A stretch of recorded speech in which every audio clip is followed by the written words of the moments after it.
ಸ್ನೇಹಿತರೆ ತಮಗೆಲ್ಲ ಅಥರ್ವ ಯೂಟ್ಯೂಬ್ ಚಾನಲ್ಗೆ ಸ್ವಾಗತ. ಸ್ನೇಹಿತರೆ ಯಾರಾದರೂ ಮೊದಲ ಬಾರಿಗೆ ನಮ್ಮ ಯೂಟ್ಯೂಬ್ ಚಾನಲ್ಗೆ ಭೇಟಿ ನೀಡ್ತಾ ಇದ್ದೀರಿ, ಸೊ ಸಬ್ಸ್ಕ್ರೈಬ್ ಮಾಡ್ಕೊಳ್ಳೋದನ್ನು ಮರಿಬೇಡಿ ಸ್ನೇಹಿತರೆ. ಸೊ ಮುಂಬರುವಂತಹ ಒಂದು ಈ ವಸತಿ ಶಾಲಾ ಶಿಕ್ಷಣದಲ್ಲಿ ಒಂದು ಏನು ಟೀಚರ್ ನೇಮಕಾತಿ ಆಗ್ತಾ ಇದೆ.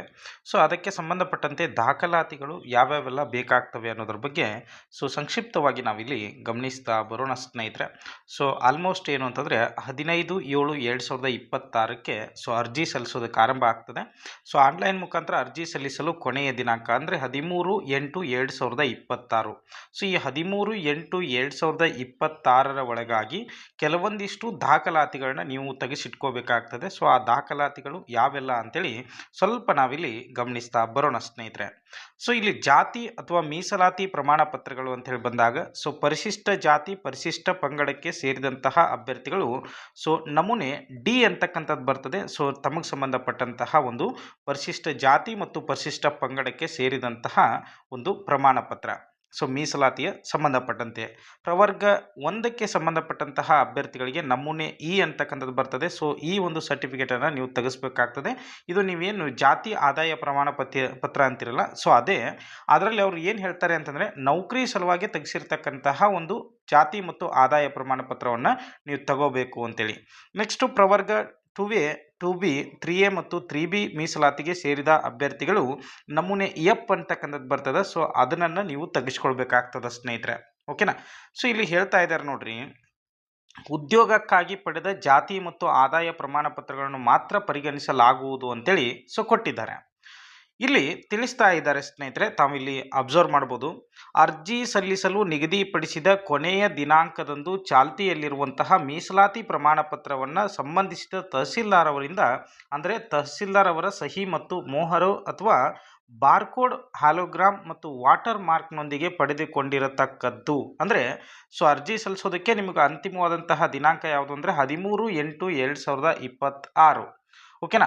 ಈ ಒಂದು ದಿನಾಂಕದ ಒಳಗಾಗಿ ಸೊ ನಿಮ್ಮ ಮೀಸಲಾತಿಗೆ ಸಂಬಂಧಪಟ್ಟಂತಹ ಪ್ರಮಾಣ ಪತ್ರಗಳು ಸೊ ತೆಗೆಸಿಟ್ಕೋಬೇಕು ಅಂತೇಳಿ ಹೇಳಿದ್ದಾರೆ. ಅದೇ ರೀತಿಯಾಗಿ ಸೊ ಇತರೆ ಹಿಂದುಳಿದ ವರ್ಗಗಳ ಪ್ರವರ್ಗ 2A 2B ಪ್ರವರ್ಗ 3A 3B ವರ್ಗದ ಮೀಸಲಾತಿ ಪ್ರಮಾಣ ಪತ್ರಗಳು 5 ವರ್ಷದ ಚಾಲ್ತಿಯಲ್ಲಿರುತ್ತವೆ. ಸೊ ಅಭ್ಯರ್ಥಿಗಳು ಪಡೆದಿರುವ ಪ್ರಮಾಣ ಪತ್ರ ಅರ್ಜಿ ಸಲ್ಲಿಸಲು ನಿಗದಿಪಡಿಸಿದಂತಹ ಕೊನೆಯ ದಿನಾಂಕದಂದು ಚಾಲ್ತಿ ಇರತಕ್ಕದ್ದು. ಅಂದರೆ ಸೊ ಎಲ್ರಿಗೂ ಕೂಡ ಇಲ್ಲಿ ನಾವು ಒಟ್ಟಾರೆ ನೋಡ್ತಾ ಬಂದಾಗ ಸೊ ಅಪ್ಲಿಕೇಶನ್ ಹಾಕೋದಕ್ಕೆ ಕೊನೆಯ ದಿನಾಂಕ ಏನಿರ್ತದಲ್ಲ ಸೊ ಅದರ ಒಳಗಡೆ ನೀವೇನಪ್ಪ ಅಂತಂದರೆ ನಿಮ್ಮ ಮೀಸಲಾತಿ ಪ್ರಮಾಣ ಪತ್ರಗಳನ್ನ ತೆಗೆಸಿಟ್ಕೋಬೇಕಾಗ್ತದೆ. ನೆಕ್ಸ್ಟು ಇದಂತೂ ಬಹಳ ಮುಖ್ಯ. ಶಿಕ್ಷಣ ಮತ್ತು ಇತರೆ ಸೌಲಭ್ಯಕ್ಕಾಗಿ ಪಡೆದಂತಹ ಜಾತಿ ಆದಾಯ ಪ್ರಮಾಣ ಪತ್ರಗಳನ್ನ ಪರಿಗಣಿಸಲಾಗುವುದಿಲ್ಲ ಅಂತೇಳಿ ಸ್ಪಷ್ಟವಾಗಿ ತಿಳಿಸಿದ್ದಾರೆ. ಸೊ ಆ ಒಂದು ಕಾರಣಕ್ಕಾಗಿ ನಿಮ್ಮ ಒಂದು ಸೊ ಈ ಮೀಸಲಾತಿ ಪ್ರಮಾಣ ಪತ್ರ ಏನಿದೆಯಲ್ಲ ಸೊ ಅದನ್ನು ನೀವು ಉದ್ಯೋಗಕ್ಕಾಗಿಯೇ ಪಡಿಬೇಕು ಅಂತಕ್ಕಂಥದ್ದನ್ನು ಇಲ್ಲಿ ಸ್ವಲ್ಪ ನಾವು ಗಮನಿಸಬೇಕಾಗ್ತದೆ. ನೆಕ್ಸ್ಟ್ ಅದೇ ರೀತಿಯಾಗಿ ಸೊ ಇಲ್ಲಿ ಮುಂದೆ ನೀವು ನೋಡ್ಬೋದು ಸ್ನೇಹಿತರೆ, ಸೊ ಇತರೆ ಹಿಂದುಳಿದ ವರ್ಗದ ಪ್ರವರ್ಗ 2A 2B 3A ಮತ್ತು 3B ವರ್ಗದ ವಿವಾಹಿತ ಮಹಿಳಾ ಅಭ್ಯರ್ಥಿಗಳು ಅವರ ಪತಿಯ ಹೆಸರಿನೊಂದಿಗೆ ಜಾರಿಯಾದಂತಹ ಜಾತಿ ಮತ್ತು ಆದಾಯ ಪ್ರಮಾಣ ಪತ್ರವನ್ನು ಸೊ ಅರ್ಜಿ ಸಲ್ಲಿಸಲು ನಿಗದಿಗೊಳಿಸಿದಂತಹ ಕೊನೆಯ ದಿನಾಂಕದ ಒಳಗಾಗಿ ಪಡೆದಿಟ್ಟುಕೊಂಡು ಅರ್ಜಿಯಲ್ಲಿ ಮೀಸಲಾತಿಯನ್ನು ಕೋರತಕ್ಕದ್ದು ಅಂತೇಳಿದ್ದಾರೆ. ಸೊ ಇದು ಸೊ ಮದುವೆ ಆಗಿರ್ತಕ್ಕಂಥ ವಿವಾಹಿತ ಮಹಿಳಾ ಅಭ್ಯರ್ಥಿಗಳಿಗೆ ಸಂಬಂಧಪಡ್ತಕ್ಕಂಥದ್ದಾಗ್ತದೆ. ಬಹಳ ಇತ್ತೀಚೆಗೆ ಕಾಂಟ್ರವರ್ಸಿ ಆಗಿರ್ತಕ್ಕಂತಹ ಒಂದು ಮ್ಯಾಟ್ರ್ ಕೂಡ ಇದು ಟೀಚರ್ ನೇಮಕಾತಿಯಲ್ಲಿ. ಸೊ ಆ ಒಂದು ಕಾರಣಕ್ಕಾಗಿ ಅವರು ಸ್ಪಷ್ಟವಾಗಿ ಉಲ್ಲೇಖ ಕೊಟ್ಟಿದ್ದಾರೆ. ಸೊ ನೀವು ಪತಿಯ ಹೆಸರಿನಲ್ಲಿ ಜಾರಿಯಾದಂತಹ ಒಂದು ಜಾತಿ ಮತ್ತು ಆದಾಯ ಪ್ರಮಾಣ ಪತ್ರವನ್ನು ಇಲ್ಲಿ ಸೊ ತೆಗೆಸಿಟ್ಕೋಬೇಕು ಸ್ನೇಹಿತರೆ. ನೆಕ್ಸ್ಟು ಇಲ್ಲಿ ನೋಡ್ಬೋದು, ಶಿಕ್ಷಣದ ಸಲುವಾಗಿ 2A ಮೀಸಲಾತಿ ಅಡಿಯಲ್ಲಿ ಹಾಗೂ ಉದ್ಯೋಗ ಸಲುವಾಗಿ 3A ಮೀಸಲಾತಿ ಅಡಿಯಲ್ಲಿ ಪರಿಗಣಿಸಲಾಗಿದೆ. ಆದ್ದರಿಂದ ಸದರಿ ಆದೇಶಾನುಸಾರ ಸದರಿ ಜಾತಿ ಮತ್ತು ಉಪಜಾತಿಯ ಅಭ್ಯರ್ಥಿಗಳು ಉದ್ಯೋಗದಲ್ಲಿನ ಮೀಸಲಾತಿಗೆ ಆನ್ಲೈನ್ ಅರ್ಜಿಯಲ್ಲಿ ಕಡ್ಡಾಯವಾಗಿ 3A ಮೀಸಲಾತಿ ಕೋರತಕ್ಕದ್ದು ಹಾಗೂ ಶಿಕ್ಷಣದ ಸಲುವಾಗಿ ಪಡೆದ 2A ಮೀಸಲಾತಿ ಪ್ರಮಾಣ ಪತ್ರವನ್ನು ಪರಿಗಣಿಸಲಾಗುವುದಿಲ್ಲ ಅಂತೇಳಿ. ಸೊ ಇಲ್ಲಿ ಕೆಲವೊಂದಿಷ್ಟು ಜಾತಿಗಳ ಒಂದು ಹೆಸರನ್ನು ಕೊಟ್ಟಿದ್ದಾರೆ.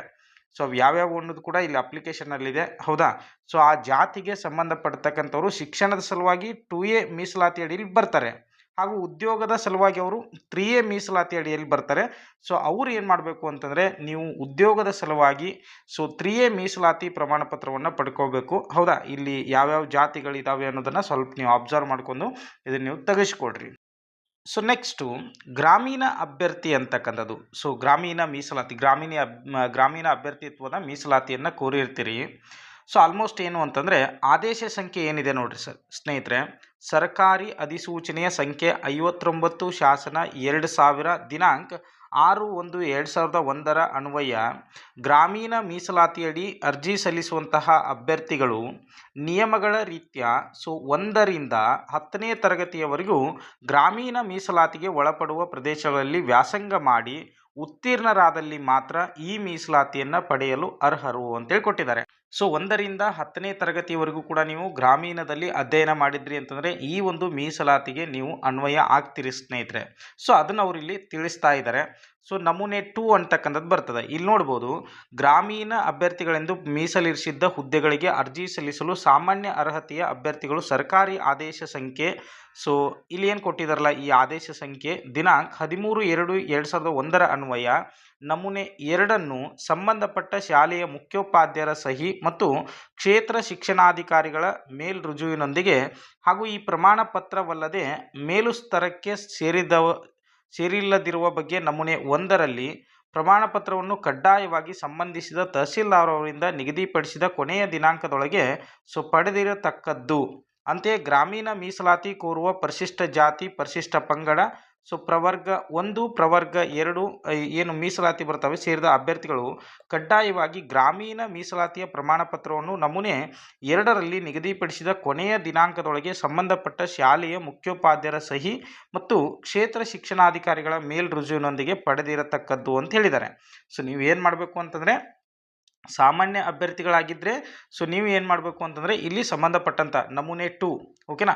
ಸೊ ನಮೂನೆ 2 ಅಂತಕ್ಕಂಥದ್ದು ಎಲ್ರಿಗೂ ಕೂಡ ಸಂಬಂಧಪಡ್ತದೆ. ವಾಪಸ್ ಇಲ್ಲಿ ಏನು ಮಾಡಬೇಕು ಅಂದರೆ ನಮೂನೆ 1ರಲ್ಲಿ ಪ್ರಮಾಣ ಪತ್ರವನ್ನು ಕಡ್ಡಾಯವಾಗಿ ಯಾರು GM ಕ್ಯಾಟಗರಿಗೆ ಸೇರ್ತಕ್ಕಂತಹ ಅಭ್ಯರ್ಥಿಗಳು ಯಾರಿಂದ ಸೊ ಮುಖ್ಯೋಪಾಧ್ಯಾಯರ ಸಹಿ ಮತ್ತು ಕ್ಷೇತ್ರ ಶಿಕ್ಷಣಾಧಿಕಾರಿಗಳ ಮೇಲ್ರುಜುವಿನೊಂದಿಗೆ ಸೊ ಈ ಪ್ರಮಾಣ ಪತ್ರವಲ್ಲದೆ ಮೇಲು ಸ್ತರಕ್ಕೆ ಸೇರಿರುವುದಿಲ್ಲ ಎಂಬ ಒಂದು ನಮೂನೆ 1 ಕೂಡ ನೀವು ಬರೆಸ್ಕೊಳ್ಬೇಕಾಗ್ತದೆ, ಓಕೆನಾ. ಅಲ್ಲಿ ಹೇಳಿದ್ರಿ ಅಂದರೆ ನಿಮ್ಗೆ ಕೊಡ್ತಾರಲ್ಲಿ. ಬಟ್ ಈ ಪ್ರವರ್ಗ ಸೊ 3A ಆಗಿರ್ಬೋದು, 2A ಆಗಿರ್ಬೋದು, 3B ಆಗಿರ್ಬೋದು, ಈ ಮೀಸಲಾತಿಗೆ ಸೇರುವಂತಹ ಅಭ್ಯರ್ಥಿಗಳು ಕಡ್ಡಾಯವಾಗಿ ನೀವು ಏನು ಮಾಡಬೇಕು ಅಂದರೆ ನಮೂನೆ 2 ಸೊ ನಿಮ್ಮ ಒಂದು ಮುಖ್ಯೋಪಾಧ್ಯಾಯ ಸಹಿಯನ್ನು ಮಾಡಿಸಿಕೊಂಡು ಜೊತೆಗೆ ನಿಮ್ಮ ಕ್ಷೇತ್ರ ಶಿಕ್ಷಣಾಧಿಕಾರಿಗಳ ಒಂದು ಸಹಿಯನ್ನು ಮಾಡಿಸಿಕೊಂಡು ಸೊ ಅದು ಹೇಳ್ತಾ ಇದ್ದಾರೆ ಅವ್ರು ಏನು ಅಂತಂದರೆ ಕೊನೆಯ ದಿನಾಂಕದೊಳಗೆ ಅರ್ಜಿಯನ್ನು ಸಲ್ಲಿಸೋದಕ್ಕೆ ಏನು ಕೊನೆಯ ದಿನಾಂಕ ಇದೆ ಸೊ ಅದರ ಒಳಗಾಗಿ ನೀವು ಪಡೆದು ಇಟ್ಕೊಳ್ಬೇಕು ಸ್ನೇಹಿತರೆ. ಇದು ಗ್ರಾಮೀಣ ಅಭ್ಯರ್ಥಿ. ನೆಕ್ಸ್ಟು ಕನ್ನಡ ಮಾಧ್ಯಮವು ಕೂಡ ಅದೇ ರೀತಿ ಸೇಮ್ ಬರ್ತದೆ. ನೀವು 1ರಿಂದ 10ನೇ ತರಗತಿಯವರೆಗೆ ಸೊ ಕನ್ನಡ ಮಾಧ್ಯಮದಲ್ಲಿ ವ್ಯಾಸಂಗ ಮಾಡಿರುವ ಬಗ್ಗೆ ಸಂಬಂಧಪಟ್ಟ ಶಾಲೆಯ ಮುಖ್ಯೋಪಾಧ್ಯಾಯರು ಸಹಿ ಹಾಗೂ ಮೋಹರಣೆಯೊಂದಿಗೆ ಪ್ರಮಾಣ ಪತ್ರವನ್ನು ಅರ್ಜಿ ಸಲ್ಲಿಸಲು ನಿಗದಿಪಡಿಸಿದಂತಹ ಕೊನೆಯ ದಿನಾಂಕದೊಳಗೆ ಸೊ ಪಡೆದಿಟ್ಟುಕೊಳ್ಳತಕ್ಕದ್ದು ಅಂತೇಳಿ ತಿಳಿಸ್ತಾ ಇದ್ದಾರೆ, ಓಕೆನಾ. ಯಾರು ಕನ್ನಡ ಮೀಡಿಯಂನಲ್ಲಿ ಓದಿರ್ತೀರಿ ಸೊ ಅಂಥವ್ರಿಗೆ ಈ ಒಂದು ಮೀಸಲಾತಿ ಅಂತಕ್ಕಂಥದ್ದು ಅದು ಎಷ್ಟು ವರ್ಷ, 10 ವರ್ಷ ನೀವು ಕಡ್ಡಾಯವಾಗಿ ಓದಿರಲೇಬೇಕು ಸ್ನೇಹಿತರೆ. ನೆಕ್ಸ್ಟು ಯೋಜನಾ ನಿರಾಶ್ರಿತರಿಗೆ ಸಂಬಂಧಪಟ್ಟಂತೆ ಇದು ಕೂಡ ನೀವು ಏನಪ್ಪ ಅಂದರೆ ಸೊ ಸಂಬಂಧಪಡುವಂತಹ ಕೊನೆಯ ದಿನಾಂಕದೊಳಗೆ ಅರ್ಜಿ ಸಲ್ಲಿಸೋದಕ್ಕೆ ಏನು 13/8 ಕೊನೆಯ ದಿನಾಂಕ ಇದೆ. ಸೊ ಅಷ್ಟರೊಳಗಾಗಿ ನೀವು ಏನು ಮಾಡಬೇಕು ಅಂದರೆ ಈ ಒಂದು ಮೀಸಲಾತಿಯ ಪ್ರಮಾಣ ಪತ್ರವನ್ನು ಯಾರು ಯೋಜನಾ ನಿರಾಶ್ರಿತರಿಗೆ ಒಳಪಡ್ತೀರಿ ಸೊ ಅಂಥವರು. ನೆಕ್ಸ್ಟ್ ಅದೇ ರೀತಿಯಾಗಿ ವಿಶೇಷ ಚೇತನ ಅಭ್ಯರ್ಥಿಗಳು ಸೊ ನಿಮ್ಮದೇನು ಪ್ರಮಾಣ ಪತ್ರ ಬರ್ತದಲ್ಲ ಸೊ ತಾಲೂಕು ಮಟ್ಟದ ಅಥವಾ ವೈದ್ಯಕೀಯ ಪ್ರಾಧಿಕಾರ ಅಥವಾ ಜಿಲ್ಲಾ ಮಟ್ಟದ ವೈದ್ಯಕೀಯ ಪ್ರಾಧಿಕಾರದಿಂದ ಅಥವಾ ಬೆಂಗಳೂರು ವೈದ್ಯಕೀಯ ಪ್ರಾಧಿಕಾರ ಇವರಿಂದ ಪ್ರಮಾಣ ಪತ್ರ ಏನು UDID ಪ್ರಮಾಣ ಪತ್ರವನ್ನು ನಿಗದಿಪಡಿಸಿರ್ತಕ್ಕಂತಹ ಕೊನೆಯ ದಿನಾಂಕದ ಒಳಗಡೆ ನೀವು ಪಡೆದಿಟ್ಕೊಳ್ತಕ್ಕಂಥದ್ದು ಸ್ನೇಹಿತರೆ, ಓಕೆನಾ. ಸೊ ಕೊನೆಯ ದಿನಾಂಕದ ಒಳಗಾಗಿ ನಿಮ್ಮ ಎಲ್ಲ ಸರ್ಟಿಫಿಕೇಟ್ಗಳು ಕೂಡ ಇಲ್ಲಿ ಇರಬೇಕಾಗ್ತದೆ, ಭಾಳ ಮುಖ್ಯವಾಗಿರ್ತಕ್ಕಂಥದ್ದು. ಸೊ ಇಲ್ಲಿ ನಾವು ಗಮನಿಸ್ತಾ ಬಂದಾಗ ಮೀಸಲಾತಿ ಪ್ರಮಾಣ ಪತ್ರಗಳನ್ನು ಅರ್ಜಿ ಭರ್ತಿ ಮಾಡಲು ನಿಗದಿಪಡಿಸಿದ ಕೊನೆಯ ದಿನಾಂಕದೊಳಗೆ ಪಡೆದಿರಬೇಕು, ನಂತರ ಪಡೆದ ಯಾವುದೇ ಪ್ರಮಾಣ ಪತ್ರಗಳನ್ನು ಪರಿಗಣಿಸಲಾಗುವುದಿಲ್ಲ ಅಂತೇಳಿ ಸ್ಪಷ್ಟವಾಗಿ ಅವರು ತಿಳಿಸ್ತಾ ಇದ್ದಾರೆ ಸ್ನೇಹಿತರೆ. ನೆಕ್ಸ್ಟು ಆಧಾರ್ ಕಾರ್ಡ್ ನಿಮಗೆ ಮುಖ್ಯ ಆಗ್ತದೆ. ಅದೇ ರೀತಿಯಾಗಿ ನಿಮ್ಮ ಎಲ್ಲ ಸೆಮಿಸ್ಟರ್ ಮಾರ್ಕ್ಸ್ ಕಾರ್ಡ್ಗಳು ಸೊ ಅರ್ಜಿ ಸಲ್ಲಿಸಲು ನಿಗದಿಪಡಿಸಿದ ಕೊನೆಯ ದಿನಾಂಕದೊಳಗೆ ಪಡೆದ ಆಯಾ ಹುದ್ದೆಗಳಿಗೆ ನಿಗದಿಪಡಿಸಲಾದ ವಿದ್ಯಾರ್ಹತೆಯ ಎಲ್ಲ ವಿಷಯಗಳ ಅಥವಾ ಸೆಮಿಸ್ಟರ್ಗಳ ಅಂಕಪಟ್ಟಿಗಳು ಹಾಗೂ ಘಟಿಕೋತ್ಸವದ ಪ್ರಮಾಣ ಪತ್ರವನ್ನು ಸೊ ನೀವು ಪಡೆದಿರಬೇಕಾಗ್ತದೆ, ಓಕೆನಾ. ಸೊ ಇದು ಕೂಡ ತುಂಬ ಮುಖ್ಯವಾಗಿರ್ತಕ್ಕಂಥದ್ದು ಸ್ನೇಹಿತರೆ. ನೆಕ್ಸ್ಟ್ ಅದೇ ರೀತಿಯಾಗಿ ನಾವಿಲ್ಲಿ ನೋಡ್ತಾ ಬಂದಾಗ ಸೊ ಇವೆಲ್ಲವೂ ಕೂಡ ಏನು ನಾವು ಕನ್ನಡ ಮಾಧ್ಯಮ, ಅದೇ ರೀತಿಯಾಗಿ ಗ್ರಾಮೀಣ ಮೀಸಲಾತಿ ಪ್ರಮಾಣ ಪತ್ರ, ನೆಕ್ಸ್ಟು ಸೊ ನೀವೇನಾದರೂ ತೃತೀಯ ಲಿಂಗಿಗೆ ಒಂದು ಮೀಸಲಾತಿಯನ್ನು ಬಯಸ್ತಾ ಇದ್ದರೆ ಅದರ ಒಂದು ಪ್ರಮಾಣ ಪತ್ರ, ನೆಕ್ಸ್ಟು ಸೇವೆಯಲ್ಲಿರುವಂತಹ ಅಭ್ಯರ್ಥಿಗಳು ಆಯ್ಕೆಯಾದಲ್ಲಿ ನಿರಪೇಕ್ಷಣಾ ಪ್ರಮಾಣ ಪತ್ರ ಅಂತಕ್ಕಂಥದ್ದು, ಈಗ ಆಲ್ರೆಡಿ ಸರ್ವಿಸ್ ಮಾಡ್ತಕ್ಕಂಥವ್ರು ಸೊ ನಿಮಗೆ ಏನು ಇಲಾಖೆ ನಿಗದಿಪಡಿಸಿರ್ತದ ಆ ಒಂದು ನಿರಪೇಕ್ಷಣಾ ಪ್ರಮಾಣ ಪತ್ರವನ್ನು ನೀವು ಪಡ್ಕೊಂಡು ಸಲ್ಲಿಸಬೇಕಾಗ್ತದೆ. ಸೊ ನೆಕ್ಸ್ಟು ಇದು ಇವಾಗಲ್ಲ, ನಾಳೆ ನೀವು ಡಾಕ್ಯುಮೆಂಟ್ ವೆರಿಫಿಕೇಷನ್ ಏನಾದರೂ ಬಂದರೆ ನೆಕ್ಸ್ಟ್ ಅದೇ ರೀತಿಯಾಗಿ ಹುದ್ದೆಗೆ ನಿಗದಿಪಡಿಸಿರುವ ವಿದ್ಯಾರ್ಹತೆಯ ಪರೀಕ್ಷೆಗೆ ಹಾಜರಾಗಿ ಅರ್ಜಿ ಸಲ್ಲಿಸಲು ನಿಗದಿಪಡಿಸಿರುವ ಕೊನೆಯ ದಿನಾಂಕದೊಳಗೆ ಫಲಿತಾಂಶ ಪ್ರಕಟವಾಗದ ಪಕ್ಷದಲ್ಲಿ ಅಂತಹ ಅಭ್ಯರ್ಥಿಗಳು ಅರ್ಜಿ ಸಲ್ಲಿಸುವಂತಿಲ್ಲ ಅಂತೇಳಿ ಹೇಳ್ತಾ ಇದ್ದಾರೆ. ಅಂದರೆ ನೀವಿವಾಗ ಸೊ ಆಲ್ರೆಡಿ ಬಿ ಎಡ್ ಏನು ಇಲ್ಲಿ ಕ್ವಾಲಿಫಿಕೇಷನ್ ಇದೆ, ಸೊ ಬಿ ಎಡ್ ಕ್ವಾಲಿಫಿಕೇಷನ್ ಇರೋದರಿಂದ ಬಿ ಎಡ್ ಪರೀಕ್ಷೆಗೆ ನೀವು ಸೊ ಆಲ್ರೆಡಿ ಪರೀಕ್ಷೆಯನ್ನು ಬರೆದಿರಿ. ಸೊ 4th ಸೆಮ್ಮದ್ದು ನಿಮ್ಮದು ರಿಸಲ್ಟ್ ವೇಟಿಂಗ್ ಅದ. ನಿಮ್ಮದು 13ನೇ ತಾರೀಕಿನ ಒಳಗಾಗಿ ಸೊ ಫಲಿತಾಂಶ ಬಂತು ಅಂತಂದರೆ ನೀವು ಇದಕ್ಕೆ ಅರ್ಜಿ ಸಲ್ಲಿಸ್ಬೋದು. ಇಲ್ರಿ ನಮ್ದು 14ನೇ ತಾರೀಕಿಗೆ ಸೊ 8/2026 ಹೌದಾ, ನಾಳೆ ರಿಸಲ್ಟ್ ಬರ್ತದೆ ಅಂತೇಳಿ ನೀವು ಅಡ್ವಾನ್ಸೇ ಇವತ್ತೇ ನಿಮ್ಮ ಒಂದು ಅಪ್ಲಿಕೇಶನನ್ನು ಹಾಕುವಂತಿಲ್ಲ. ಅವರೇ ಸ್ಪಷ್ಟವಾಗಿ ಹೇಳಿದ್ದಾರೆ. ಹುದ್ದೆಗೆ ನಿಗದಿಪಡಿಸಿರುವ ವಿದ್ಯಾರ್ಹತೆ ಪರೀಕ್ಷೆಗೆ ಹಾಜರಾಗಿ, ಸೊ ಅಂದರೆ ನೀವು ಬಿ ಎಡ್ ಅಂತ ಅನ್ಕೋಬೇಕು. ಅರ್ಜಿ ಸಲ್ಲಿಸಲು ನಿಗದಿಪಡಿಸಿರುವ ಕೊನೆಯ ದಿನಾಂಕದೊಳಗೆ ಫಲಿತಾಂಶ ಪ್ರಕಟವಾಗದ ಪಕ್ಷದಲ್ಲಿ ಅಂತಹ ಅಭ್ಯರ್ಥಿಗಳು ಅರ್ಜಿ ಸಲ್ಲಿಸುವಂತಿಲ್ಲ ಅಂತೇಳಿ ಸ್ಪಷ್ಟವಾಗಿ ತಿಳಿಸ್ತಾ ಇದ್ದಾರೆ ಸ್ನೇಹಿತರೆ. ಸೊ ಇಲ್ಲಿ ಬೇರೆ ಬೇರೆ ಇದಾವೆ ವಿದ್ಯಾರ್ಹತೆಗಳು, ಸೊ ಅದಕ್ಕೆ ನೀವು ಸಂಬಂಧಪಟ್ಟಂಗೆ ನೋಡ್ಕೋಬೋದು. ಅಂದರೆ ನೀವೇನಾದರೂ ಇವಾಗ ಅವ್ರು ಕೇಳಿರ್ತಕ್ಕಂಥದ್ದು ಸ್ನಾತಕೋತ್ತರ ಪದವಿ ಅಂತ ಅನ್ಕೊಳ್ರಿ, ಹೌದಾ.